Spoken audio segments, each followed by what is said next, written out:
here with Professor Anna Cordero here at Gracie Barra Upland. You guys are getting ready for the World, so why don't you just tell me a little bit about the training today? Yeah, so today's Friday. We try to keep them motivated. So they went through a lot throughout the week, so they're kind of tired today. We all understand that. Been a competitor myself for a long time, and I know Fridays are hard. And we try to make it very fun, but also keep focusing. So we're less than 2 weeks away. We have many athletes here that have like a clear shot for World Championship this year. And we want to keep them motivated, but also, of course, keep them safe. A lot of them are dieting really hard right now, losing that weight that they have to. And it's been great journey. So we worked really hard throughout the whole year. So camp didn't start like 2 weeks ago or 3 weeks ago. So we've been working throughout the whole year really hard for up to this moment. So you mentioned we're about 2 weeks away, so we're really close to the World Championships. So how do you kind of taper and make sure that these athletes are ready to peak at the right time? Yeah, like I was saying, we've been working really hard throughout the whole year. We don't stop the camping. It's a year-long camp that connected with the next camp coming, and we never stop. And we try to make them ready throughout the Opens, other tournaments that they go to, always watching really close what they need to improve on, and what they had improved on as well. So Professor Raphael and I, so we'll make sure we're here. It is obviously hard for us with so many tasks that we have to do throughout our day and our week, but we make sure on Mondays, Wednesdays, and Fridays we're always here. So to make sure they're doing the right decisions, of course, with not only with technique, but any other questions that they have, and we can support them. Yeah, you have amazing athletes at all the belt levels, but you guys have a really strong juvenile team. And these are really young adults who are focusing on a very ambitious goal of the World Championships. So how do you kind of keep them in line and keep them focused and keep them motivated throughout this whole process?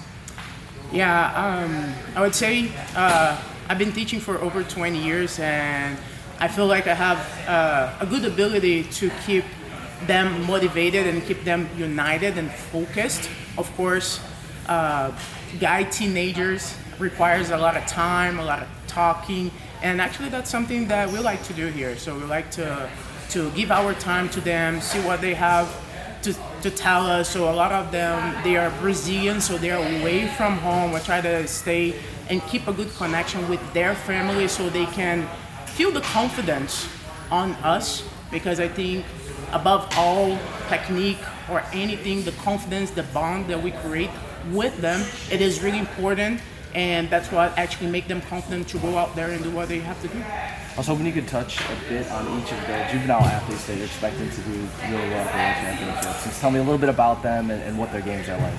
Yeah, so I think all of them have a super explosive and beautiful Jiu-Jitsu, so that's what we try to implement here. If you take a look, and all of our athletes at UB Upland, so we really have a good pace, and they're not, I believe just their Jiu-Jitsu is impressive, and we try to keep them, of course, motivated, and we have some stars here in our team. So Jonathan, seeking his Grand Slam, right? So he just had World Championship, this last one, to accomplish what he wants, which is the Grand Slam. He already won Europeans, and then Pans, Brasileiros, and now. So he's really committed, really hungry to get that fourth title, and then this way have the Grand Slam. So we have also Arthur, which is a young athlete, Juvenile one, who came from Brazil.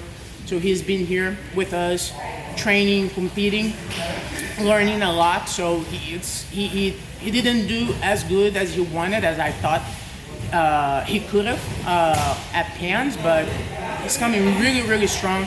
It's a name to look out to it, Arthur. And then we have Hawan that already making a statement on Pan Ams, like going through such of a tough bracket and doing really good. So he has a lot of will, so he knows exactly what he wants, and he's going after that. And many other ones, Kyron, we have, if I'm forgetting, some of them, but Danilo, it's not here, so he won Pan Ams, but he had to go back to Brazil, but he's gonna try to come back later on. But we have a super strong juvenile team. I think, in my opinion, the strongest juvenile team out there, so and they're gonna put up a show in 2 weeks. You also have Professor Paulo Merlin. He's going to be at medium heavy. We just spoke to him. He's normally competing at the heavyweight division, but potentially dropping to a new weight class. Tell me about his jiu-jitsu and what your expectations are for Paulo. Well, expectations for Paulo is nothing but first place this year. So he's been on the podium for the last 2 World Championships, doing really good performance. But of course, when you're brand new on black belt, you think that sometimes you're not there yet. And I think the experience as you're competing more, that you see that you are on the level of the other athletes, give him that confidence. And I think little by little he's understanding more and more that. I really think that he has the perfect game plan to win World Championship this year, and especially on a lighter weight. So that guy's so strong. Guys have no idea how strong he is. And medium heavy, so he can make some big noise out there, and he's coming for it. And one thing that a lot of people maybe haven't noticed yet, I know that he has a really strong squeeze guard. His guard is super strong, but his passes are really, really strong. So he has a very strong guard pass game, and I can't wait for him to show all of that he's been practicing here. So the Worlds is a really special tournament. You're a multiple-time world champion. Why don't you tell us a bit about what it means to you to be a world champion and how it's going to change your career getting that title multiple times?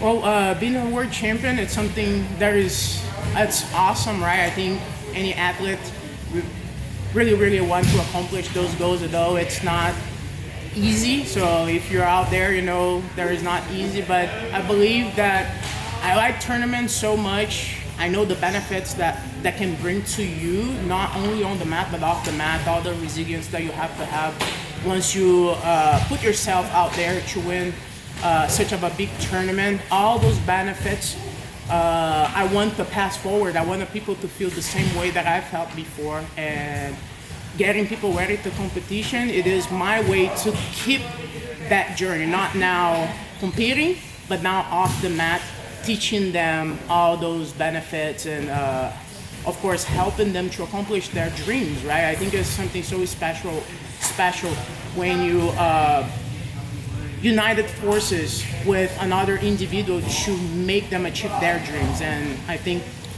World Championship, it's a dream of a lot of athletes, and my husband and I are here to make it happen, to help them.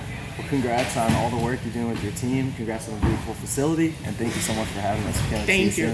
Yeah, thank you guys. So I'll see you guys at World 2025, so I'll be there.